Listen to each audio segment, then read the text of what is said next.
Nagy szeretettel üdvözlök mindenkit! Ez a videóban annyi szakmai tartalom lesz, hogy az egészet egy Vivo X300 Ultrával rögzítettem, de ezen kívül ez totál off topic, mert végre valahára részt vettem a Hometown túrán, ami azt jelenti, hogy elvittek Kínába, falura. És ez egy merőben új élmény volt. Tehát én sok helyen jártam itt Kínában, hát ugye a nagyvárosokban főleg, de ahhoz képest, amit láttam vidéken, az egy totálisan másik Kína, de az is működik. Csak helyén kell kezelni, és ugye ez nincs így a kirakatban, tehát hogy relatív, mondhatnám, hogy nem nagyon mennek oda idegenek, vagy turisták pláne. Volt ilyen élményem, hogy kiszálltunk a kocsiból egy falu központjába, és 20 ember nézett hangtalanul engem. Elmentünk kicsit bandukolni, és mire visszaértünk, már 40-en voltak, és várták, hogy visszaérjek. Tehát, hogy azért ez tényleg a hozzánk képest egy meglehetősen elzárt világ. Nem szoktak idegenek érkezni ezekbe a falvakba. Szóval egy kifejezetten másik Kína volt, és tényleg azt gondolom, hogy megérte ezt megszervezni, megérte ezt kitalálni, megérte várni rá, mert nagyon-nagyon jó élmény volt, úgyhogy szeretnénk most ilyen kronológikus sorrendben végigmenni ezen a dolgon. Kezdjük onnan, hogy az egész dolog azért jöhetett létre, mert hát egyrészt ugye a Honornak volt egy rendezvénye, aminek a segítségével kijutottam Kínába, és megbeszéltem velük, hogy én még kicsit itt maradnék. Másrészt pedig ugye nekem az Irfannál van egy nagyon régi barátom, Helén, akit a csatorna nézői már valószínűleg ismernek, meg ugye a Helénnek is vannak kollégái, akikkel szintén jóba vagyok, és elkezdtem rágni a fülét a Helénnek már ideje, hogy én nagyon szívesen megnéznék egy másik Kínát. És ugye az van, hogy akik Shenzhenben dolgoznak, ami ugye a Tech City Kínában, nekik a legnagyobb részük hát Shenzhenen kívülről érkezett. Tehát Shenzhen egy 30 éves város, vagyis meglehetősen kevés olyan munkaképes ember van, aki már itt született, ami miatt ez egy ilyen bevándorló város, de hát itt a bevándorlás úgy kell érkezni, hogy Kínának a különböző részeiből érkeznek ide emberek munkát vállalni, és a Helén is ilyen. És ugye nekem van néhány kínai barátom mostanra, és mindenkinek van egy hometownja, mindenkinek van egy olyan szülővárosa, amiről ilyen fátyolos szemmel beszél állandóan, és hát ez nagyon sokféle helyen helyezkednek el Kínában. És van olyan barátom, akinek Chongqing a hometownja, ami egy óriási nagy város, egy kicsit a nyugatabbi részen. Van olyan barátom, akinek Shantou, ami egy tengerparti, szintén nagyváros, Hongkongtól keleti irányba. Tehát, hogy azok így nagyjából ugyanazok így ránézésre, mint amilyen mondjuk Shenzhen, lehet, hogy kevésbé modern, lehet, hogy egy picit kevésbé összeszedett, de mindenképpen ez a felhőkarcolós, magas épületes, zsúfolt, soksávos utas cucc. De a Helén teljesen más helyről származik, mert ő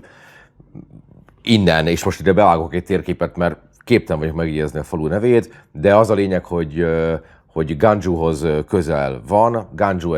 szintén egy bazi nagy város, de ugye az egy tartomány, vagy legalábbis egy ilyen terület,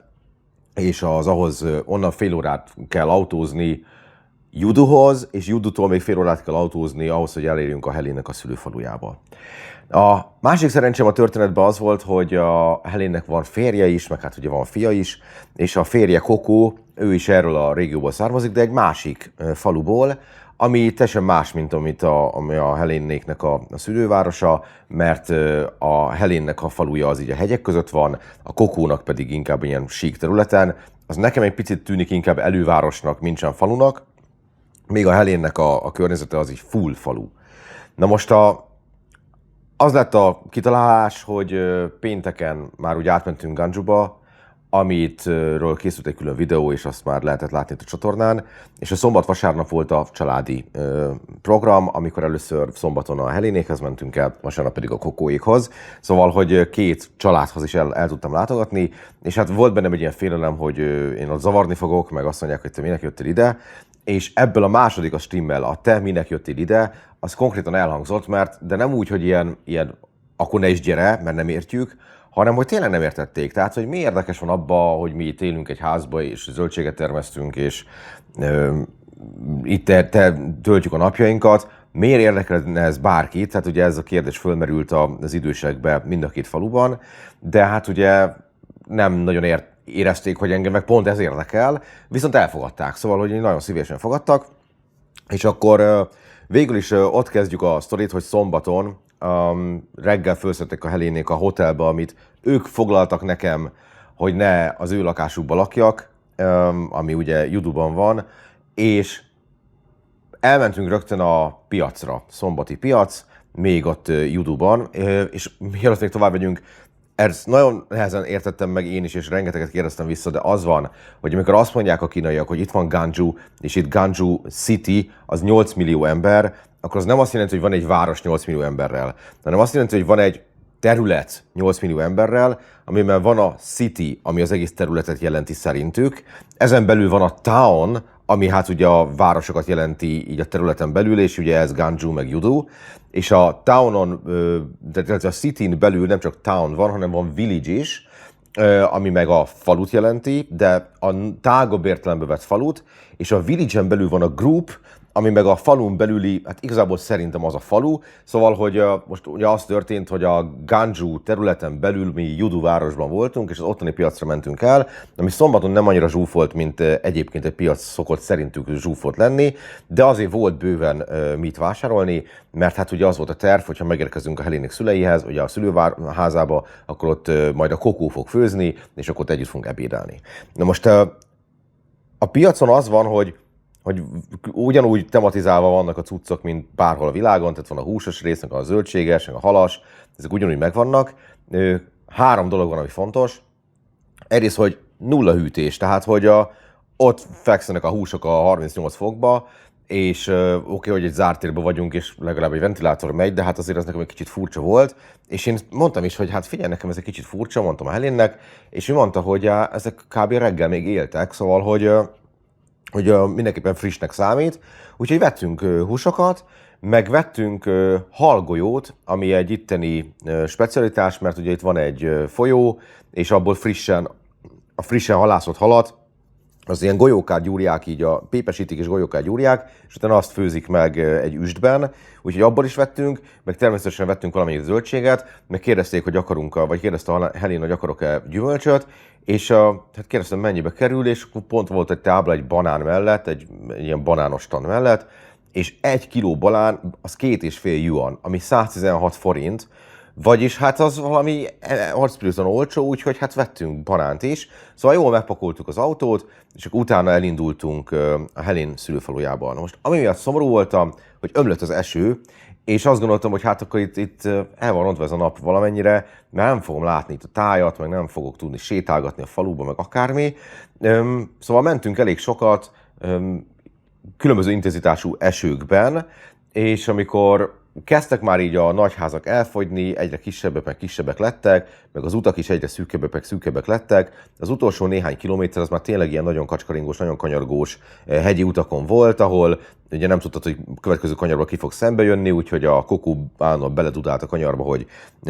felkészítse a szembejövőket, hogy ő is érkezik, és végül megérkeztünk egy ilyen domboldalba, ahol most addigra már, hát így láttam, hogy a kínai vidéki építészet az nem feltétlenül a dizájnról fog szólni, mert itt az van, hogy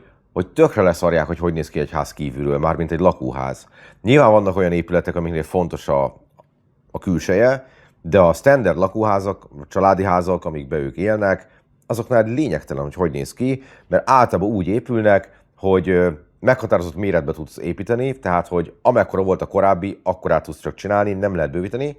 és ezért aztán fölfele szoktak bővülni, meg hát rendkívüli módon négyzetesek a dolgok, hogy minél inkább kihasználják a területet, és igazából azt látom, hogy úgy épül egy ház, hogy itt egy szoba, rakunk bele egy másikat, meg még egyet, aztán kinéz majd valahogy, úgyhogy nem kifejezetten ilyen esztétikai, nem tudom, csodák, de funkcionálisak. Úgyhogy mi is megérkeztünk a Helénéknek a szülőházába, ami egy ilyen teljesen ilyen négyzetes épület volt, vagy szögletes, és akkor egy ilyen lebetonozott udvar van az elején, ami egy ilyen kerítéssel van körbevéve, és ugye az van, hogy a házaknak igazából nincsen kertjük, hanem csak egy ilyen kis udvaruk, mert a kert kvázi az lényegtelen olyan szempontból, hogyha kilépsz a házból, és ott a falu, akkor igazából ott minden kertnek számít, csak valamennyire közös. És ugye termeszgetnek mindenfélét, ugye voltak rizsföldek ott a falu közepén, de hogy random helyeken bukkannak fel zöldségek, chili paprika, zeller, káposzta, mindenféle, és akkor valaki odaülteti, és akkor utána az övé, meg ő gondozza, tehát nyilván minél közelebb van a házhoz, annál nagyobb eséllyel a tied, vagy hát valószínűleg te ültetted, de hogy máshogy van ez a telek dolog itt kitalálva, mert a telkek alapvetően relatív kicsik, a házak rajtuk ahhoz képest, hogy mekkorák a telkek, viszont relatíven nagyok, és akkor egyébként meg ott van a faluban az összes többi terület, amivel kvázi szabadon garázdálkodhatsz, úgyhogy ez valahogy így néz ki. És ami ennél fontosabb, hogy az egész falu az alapvetően egy család. Na most nyilván úgy van, hogy a családba jönnek kívülről is emberek, meg el is mennek belőle, de hogy végeredményben mégiscsak az van, hogy mindenki valamilyen szinten mindenkinek a rokona, ezért ezeket hát nem is családnak hívják itt már a tágabb falunak a rokonsági kapcsolatait, hanem klánoknak. Úgyhogy ők klánokban vannak így szerveződve, és minden klánnak van a falu központjában egy ősök háza nevű ilyen reprezentációs épülete, a Ancestor Hall, ami gyakorlatilag arról szól, hogy egy olyan nagyobb ingatlan, ami hát alapvetően egy légtérből áll, és az összes ilyen nagyobb családot érintő ünnepséget ezekben az Ancestor Hallokban szervezik, ami azt jelenti, hogy akkor a tágabb család mind odagyűlik, mindenki hoz valami kaját, és akkor ott szépen zajlanak az ünnepségek. Nyilván a nemzeti ünnepek, ez az őszi fesztivál, tavaszi fesztivál, kínai új év, ezek mind ott vannak, esküvők, temetések, új gyerek születésének az ünneplése. Ezek mind ebbe a központi épületbe történnek, és ezek azért vannak így, mert ezek azok az események, ugye a fesztiválok, illetve a nemzeti ünnepek, valamint ugye ezek a családot érintő történések, amik miatt azok is visszatérnek a faluba, akik egyébként különböző nagyvárosokban dolgoznak, és nem laknak életvitelszerűen a faluban. Úgyhogy ők ilyenkor mindebbe a közösségépületbe gyűlnek össze, és miután ugye nyilván ott is alszanak, mármint nem a közösségépületben, a faluba. Ezért aztán a családi házak azok meglehetősen nagyok és sokszobásak, mert annak ellenére, hogy csak az öregek élnek most már ott, amikor jönnek vissza a gyerekek, meg a tágabb család, akkor ők akarnak valahol aludni, és azért van egy csomó szoba, nem túl durván berendezve, tehát ilyen egyszerű ágyakkal, meg akármi, ahol tudnak aludni akkor, amikor visszajönnek egy ünnepségre. És ugye a Helénék háza,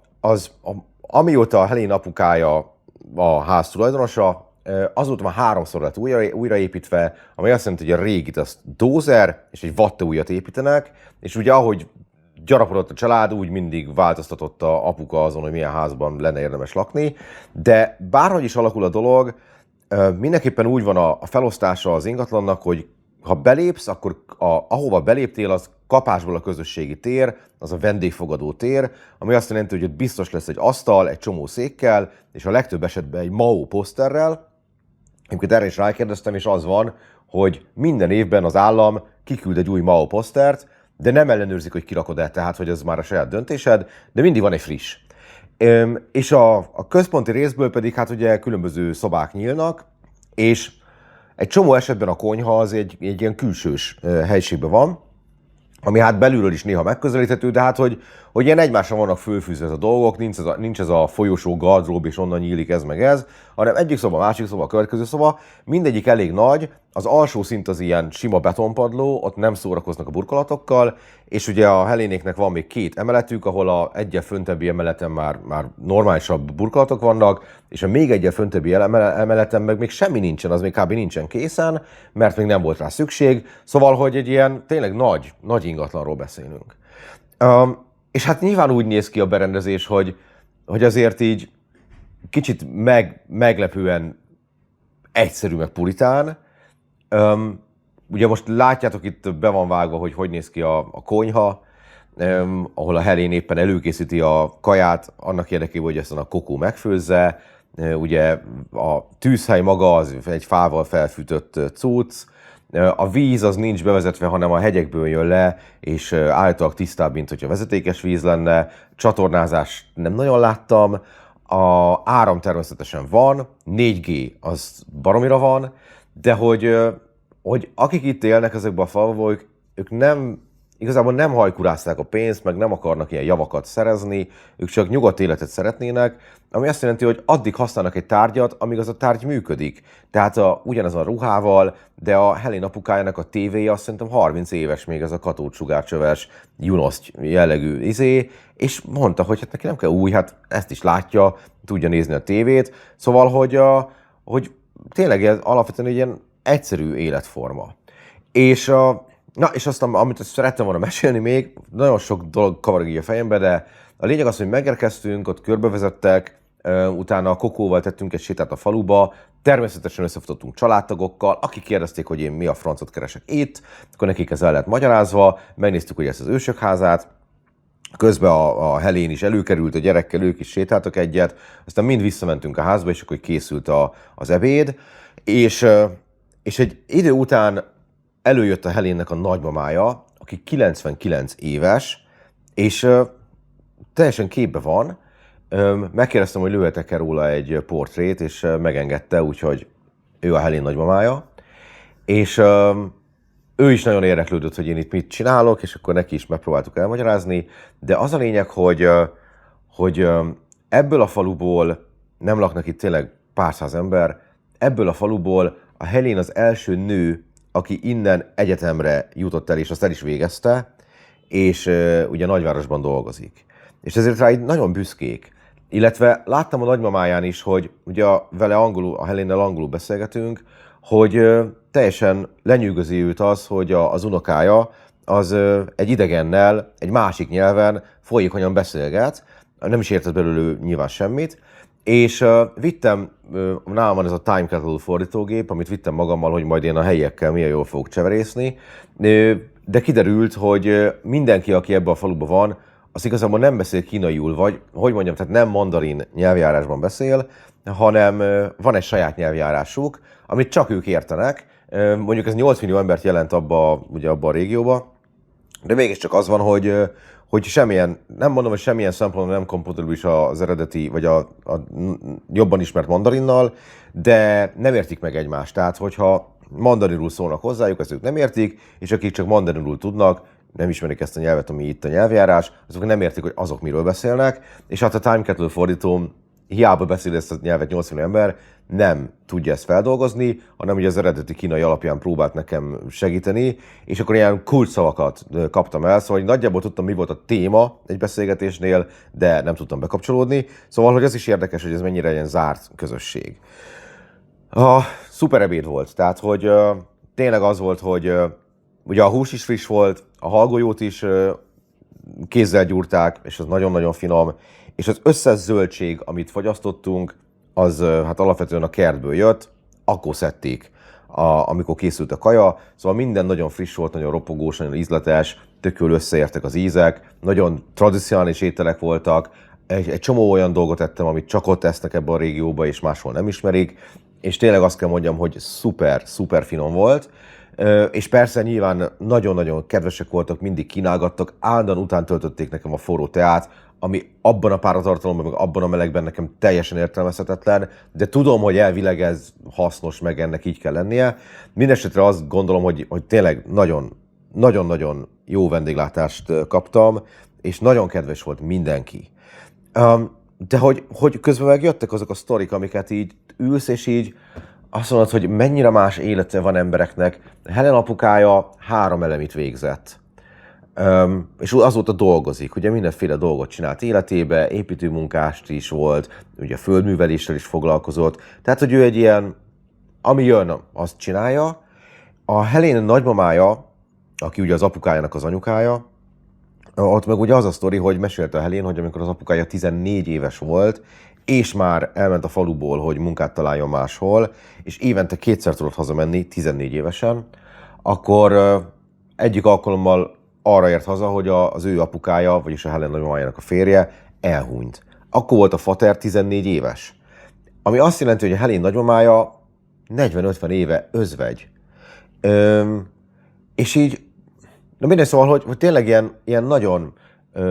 nagyon más életük van, mint amit én eddig el tudtam képzelni, és nagyon tiszteletre méltó, és szerintem láttátok azon a fotón, amit mutattam a Helen nagymamájáról, hogy még mindig egy ilyen nagyon elegáns, volt egy tartása, 99 éves korában is látszott, hogy ő egy büszke nő. És még azzal együtt, hogy ugye itt azért van egy ilyen rész is a történetnek, hogy egy ilyen falusi környezetből, ahol ugye a Helen felcseperedett, hogy ilyen falusi környezetből eljutni egy olyan pozícióba, hogy ő az Irfannak a marketingese és külföldi médiával tárgyal angolul, kiáltosakra utazik, idegenekkel, vagy hát nem kínaiakkal tart kapcsolatot, hogy ez mekkora nagy különbség arról a pontról, ahonnan elindult és ameddig eljutott, és hogy Kínában mégis igazából van lehetőség arra, hogy ezt megvalósítsad, mert én direkt kérdeztem, mondták, hogy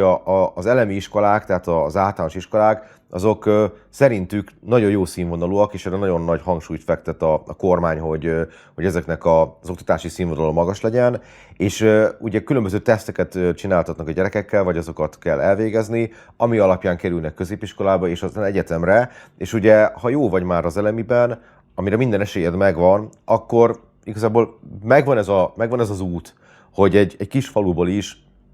eljussál egy teljesen más pozícióba, és egy más életszituációba. Úgyhogy a Helen végigjárta ezt a dolgot, és ezért aztán tényleg azon, hogy ebben a faluban rá tökre büszkék.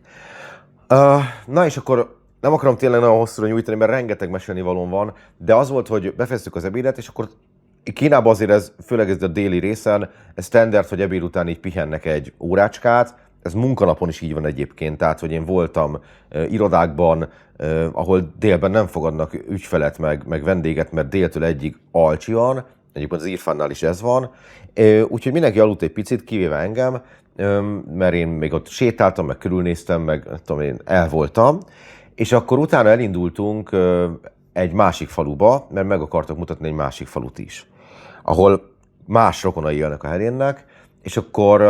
megnéztünk egy iskolát, ahova járt a Helén, tényleg tök ahhoz képest, hogy milyen környezetben van, egy nagyon modern épületnek tűnik, és akkor utána átkerültünk egy másik faluba, ahol ért az élmény, hogy megérkeztünk, kiszálltunk a kocsiból, és 20 ember nézett engem némán, mert ugye a falu központjában voltunk. Az egy olyan falu, ami a Helénék falujánál jóval inkább kompaktabb, tehát hogy közelebb vannak egymáshoz az ingatlanok, ezért aztán többször is járnak össze az emberek, és most is egy olyan, ugye szombat délután voltunk, hogy ott a falu központjában, ahol van egy, nem is tudom, hogy kocsmának nevezzem el, mert nem nagyon fogyasztanak alkoholt, de egy ilyen vegyes bolt, aminek a hátsó részén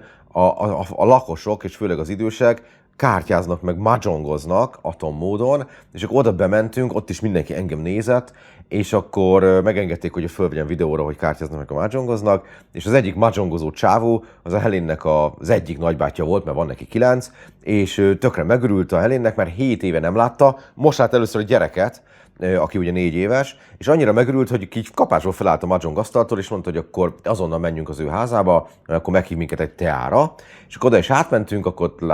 megismerkedtem a feleségével, és akkor ott teáztunk. Na most ez már az a pont volt, amikor sokkal fontosabb volt, és én ezt tökre megértem, a Helén nagybátyjának, hogy a Helénnel foglalkozzon, és megbeszéljük a sztorikat, amik történtek az elmúlt 7 évben, mint az, hogy velem bármennyire is foglalkozzon, szóval én így ott totál kiestem a beszélgetésből, de közben tudtam dumálni a Helén férjével, mert ő sem nagyon értette, hogy itt milyen családi sztorik mennek, szóval ott is eltöltöttünk egy 20-30 percet. Az a ház is ugyanaz a felosztás, tehát hogy ugye ez már a másik falusi ház, amit látok, belépsz, asztal, MAU, és különböző szobák, különböző vendégek számára, szóval, hogy így az is tök jó volt, és akkor utána még, mikor jöttünk vissza a Juduba, ami ugye a Ganju Cityhez tartozó town, akkor még megálltunk egy ilyen buddhista templomnál, ami egy ilyen parkban van, és akkor még azt meg akarták nekem mutatni, és akkor utána elmentünk még vacsorázni,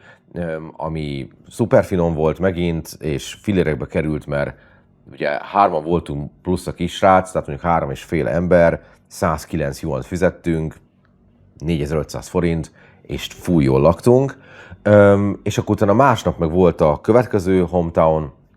amikor az volt, hogy a Kokónak az apukájához mentünk, meg az ő nagymamájához, akik ugye egy másik típusú hometown laknak. Most ez vasárnap volt, vasárnap sokkal nagyobb piac van, és akkor már nem is a Juduba levő piacra mentünk, hanem ahhoz a piachoz, ami az ő hometownjához a legközelebb esik, és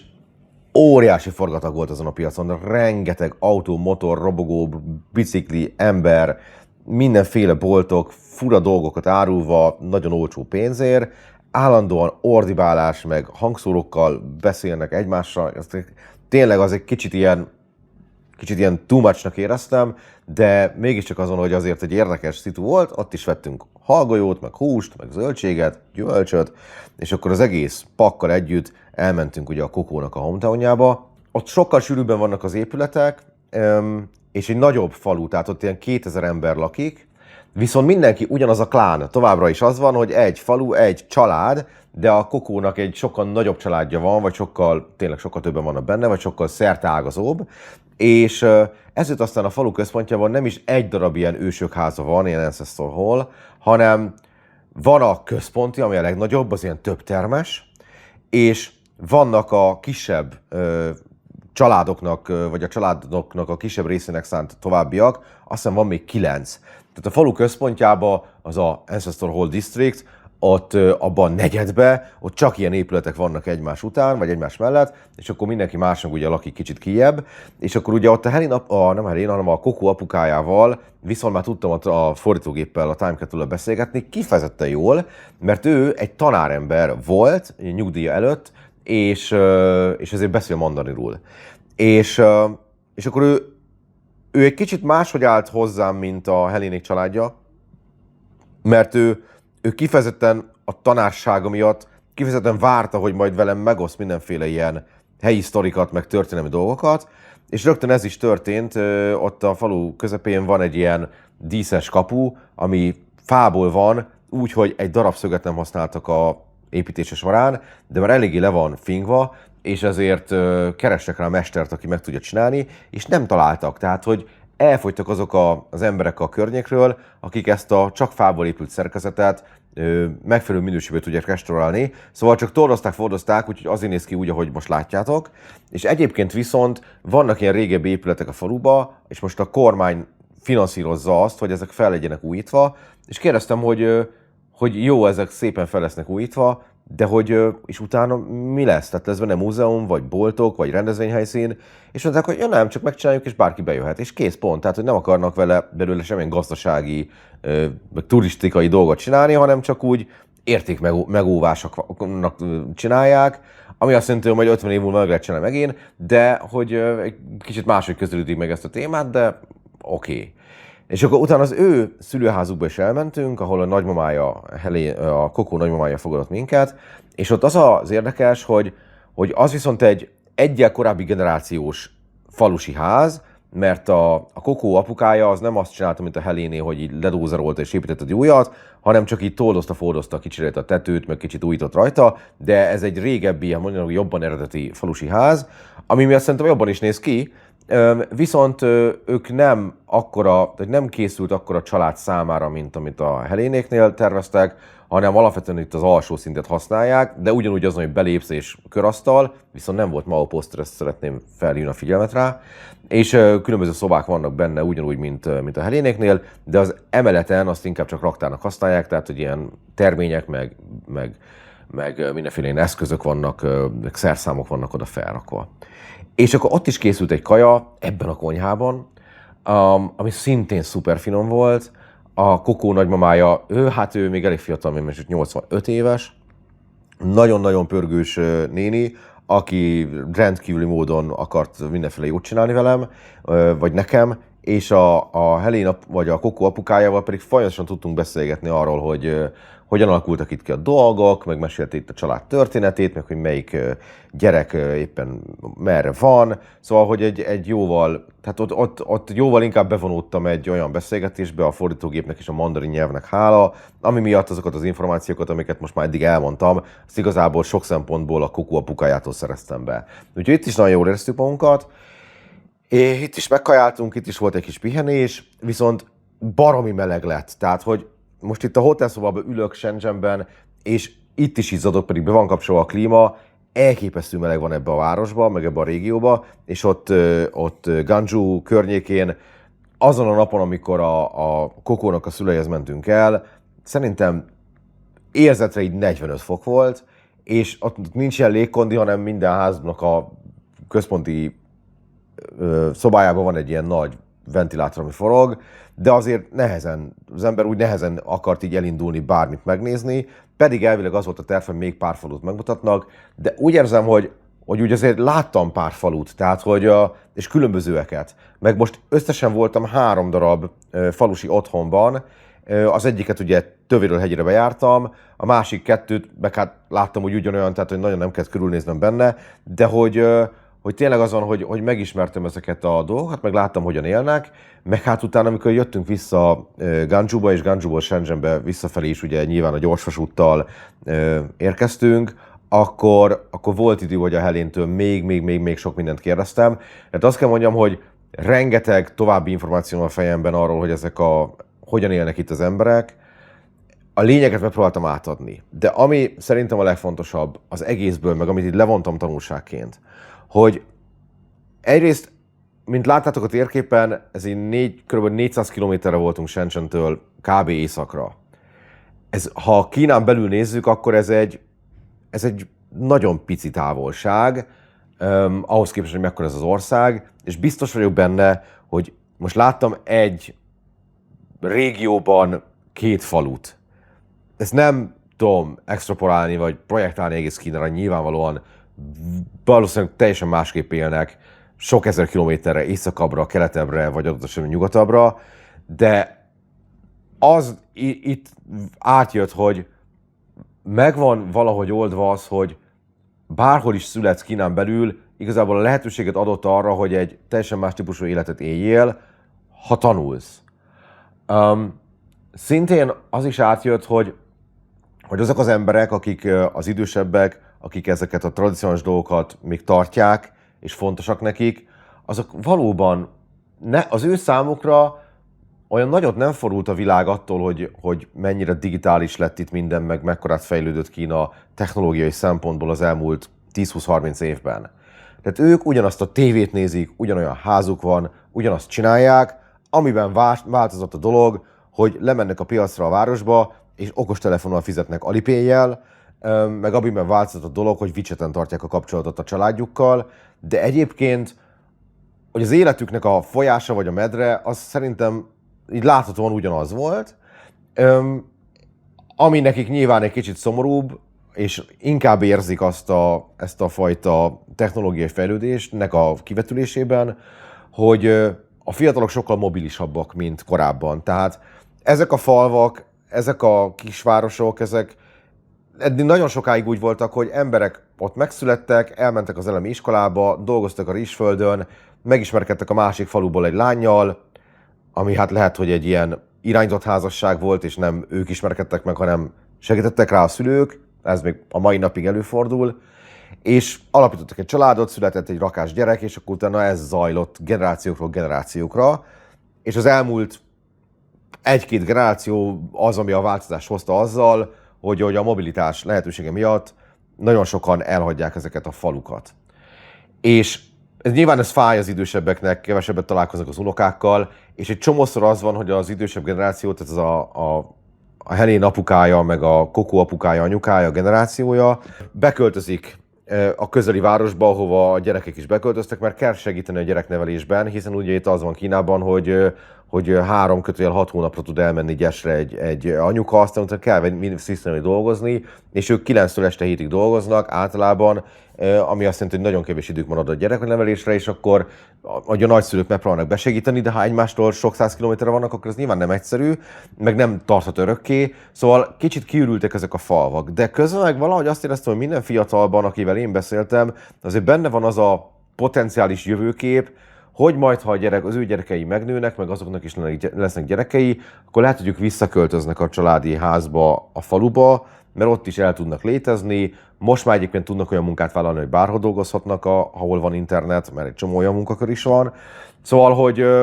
éppen egy változásban van Kína, és egyébként ezt mindenki kihangsúlyozta, hogy az elmúlt 20-30 évben nagyon-nagyon-nagyon nagy változások vannak így a szociológiai szempontból, meg társadalmi szempontból Kínán belül. Szóval nem azt akartam mondani, hogy így mostantól én vagyok a vidéki Kína expert. Egy kis villanásnyi időre láttam egy minimális szegletét a kínai falusi életnek. De már ez is egy annyira nagy különbség volt ahhoz képest, amit eddig láttam Kínából, hogy írtó hálás vagyok azért, hogy erre volt lehetőségem, és most nem azt mondom, hogy minden évben ez lesz a célom, hogyha jövök Kínába, hogy megint elmenjek falura, de hogy szívesen megnéznék valami tök más területen levő dolgot is, de nem biztos, hogy ezt tető alá lehet hozni. Itt nekem tényleg az szerintem egy ilyen tök véletlen óriás szerencsém, hogy az a kínai lány, a Helén, akit nagyon régóta ismerek, és tényleg jóba vagyunk, és aki járt Magyarországon is, ugye erről is volt egy videó tavaly, meg már tényleg nagyon sokat találkoztunk, hogy ő nem Chongqingból, meg Chengduból, meg Shantuból származik, egy másik városból is jött Shenzhenbe, hanem tényleg egy nagyon apró kínai faluból jött, ami annyira nincs messze, hogyha a kínai távolságokat nézzük, de azért mégiscsak annyira messze van, mint Magyarország 2 pontja egymástól, vagy 2 távoli pontja egymástól. Szóval, ha ő nem lenne, akkor ezt én nem tudtam volna nyélbe ütni, ha nem így alakult volna, ha nem pont ő az Irfanhoz megy, ha nem az Irfan. Tehát annyi sok dolog van, ami miatt ez egy óriási szerencse, hogy ez nekem így alakult, hogy állati hálás vagyok érte, hogy ez megtörtént. És mielőtt befejezném ezt a videót, mert szerintem nagyon hosszú lett szokás szerint, hadd meséljek el egy sztorit az egész szituból, hogy így értsétek, hogy mennyire másképp működik egy csomó mindenben ez a társadalom. Az előző nap, amikről ment ki ugye külön videó, amikor Ganzsuban körülnéztünk, akkor az történt, hogy a Helén férjének, a bátyjának, az ex-feleségének, a lánya, ugye ő is elindult velünk város nézni, de egy ponton rosszul lett. Elkezdett fájni a hasa, és elkezd vinni a kórházba. És ugye 14 éves kínai lány, és ugye elment kórházba, mi folytattuk a túránkat. Persze utána kérdeztem, hogy hogy van a kislány, és akkor mondták, hogy már hazaengedték, de azért nincs jól, meg még vizsgálatokra van szüksége, stb. És amikor a Kokó apukájánál, vagy meg a nagymamájánál voltunk a hometownba, vagy a szülőházába, akkor hoztak nekem egy ilyen papírt, amin volt egy ilyen kínai jel, ami, ha jól értettem, akkor arról szól, hogy ilyen jó kívánság, hogy gyógyuljon meg hamar a lány, és kérték, hogy írjam rá a nevemet latin betűkkel, mert hogy ennek a 14 éves lánynak én voltam az első olyan látnivalója az életében, vagy egy első olyan idegen, nem kínai emberekkel találkozott, és hogy ez szerint egy tök fontos momentum, és hogy írjam rá a nevemet, mert akkor ezt a papírt elrakja, és lesz egy emléke erről az egész szituról. És akkor én mondtam, hogy oké, hát nyilván miért ne csinálnám meg, de ha már ezt csináljuk, akkor én is hagyd tegyek hozzá valamit, ami nekem is effort, hogy én Google Translate-tel lefordítottam azt, hogy gyógyulj meg hamar, így kínaiul, és így felírtam, lemásoltam így a kezemmel egy tollal, így ráírtam a papírra kínaiul ezt a jó kívánságot, és akkor mondtam, hogy én meg ezt tenném ehhez a dologhoz hozzá, és hoztam egy csomó marcipánt magammal egyébként, mert az összes ilyen jó barátomnak, meg partneremnek így viszek ajándékba, és akkor kicsit túl is hoztam, úgyhogy az egyik marcipánt is átadtam, hogy ezt is vigyék el neki, és akkor nagyon meg volt hatódva az egész család, hogy én mekkora nagy gáláns szuperhíró vagyok, miközben semmi, hát 5 perc alatt lemásoltam, meg marcipán volt nálam, de hogy ezek az ilyen szívességi dolgok, meg ezek az egymás felé való figyelem és tisztelet, ezek nagyon fontos értékek ebben a társadalomban, és tökre respektálják, hogyha egy kívülről jött valaki, és láthatóan beletesz ennyi odafigyelést, egy olyan valakinek a kedvéért, akit 3 órán keresztül ismert az előző-előtti napon. Úgyhogy tényleg ezek ilyen cuki dolgok, meg ilyen picit így azt éreztem végig, hogy annyira próbálunk egymás kedvébe járni, hogy én is nagyon lelkes vagyok, meg kérdezek, meg fotózok, meg videózok, meg próbálok segíteni, meg ők is mindent meg akarnak mutatni, hogy egy ilyen teljesen természetesen egy ilyen szuper hangulat volt mind a 2 nap során, és ez főleg annak köszönhető, hogy ez nagyon-nagyon szívélyes és nagyon kedves emberek, mindenki, akivel találkoztam a Helén és a Kokó családjából. Mindjárt sírok. Szóval, hogy nagyon, tényleg teljesen meg vagyok hatódva, rendkívüli, különleges élménynek tekintem így a saját szempontomból. Remélem, hogy ebből valamennyit legalább át tudtam adni. Ha nem, akkor már úgyse nézett, szóval tök mindegy. Ha viszont idáig eljutottál, akkor most egy nagyon hosszú videót néztél végig, amihez külön gratulálok, és a kitartásod mindenképpen becsülendő.